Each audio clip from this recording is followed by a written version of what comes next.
বেহাল দশায় কুষ্টিয়া প্রাগপুর প্রধান সড়ক, খানাখন্দে ভরা এবং চলাচলের অযোগ্য এই সড়কে একটু বৃষ্টিতেই হাঁটু পানি জমে যায়, ফলে প্রতিনিয়তই ঘটে দুর্ঘটনা। জনগুরুত্বপূর্ণ এই সড়কটি দ্রুত সংস্কারের ব্যবস্থা নেওয়ার দাবি ভুক্তভোগীদের। কুষ্টিয়ার আল্লার দরগা বাজার থেকে বিস্তারিত জানিয়েছেন প্রতিনিধি শরীফুল ইসলাম।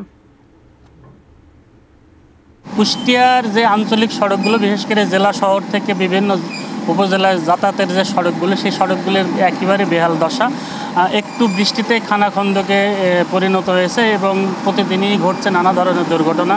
যাত্রীবাহী বাস বা ছোটোখাটো যেসব পরিবহনগুলো চলাচল করে তারা দুর্ঘটনার শিকার হচ্ছেন। বিশেষ করে স্কুলগামী শিক্ষার্থীরাও এই আক্রান্ত হয়ে থাকে। আমি রয়েছি কুষ্টিয়ার প্রাগপুর সড়কের শিল্পনগরী আল্লার দরগায়। এখানে প্রায় কয়েক কিলোমিটার এলাকা জুড়ে খানাখন্দকের সৃষ্টি হয়েছে।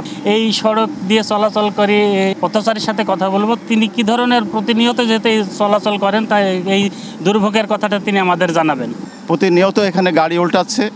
এর মূল কারণ এটা যে রাস্তা তৈরি হয়েছে অত্যন্ত নিম্নমানের সামগ্রী দিয়ে এই রাস্তা নির্মাণ হয়েছে এবং দুই পাশে ড্রেনেজ ব্যবস্থা না থাকায় সবথেকে বেশি হয়েছে যে দুই পাশে রাস্তার দুই পাশে উঁচু এবং রাস্তাতে নিচু হয়ে যায়। আর অল্প একটু পানি জমলে, বৃষ্টির সময় পানি জমলে সেটা গাড়ি যাওয়াতে এটা অত্যন্ত খারাপ অবস্থা হয়ে যায়, ভেঙে চুরে একেবারে শেষ হয়ে যায়।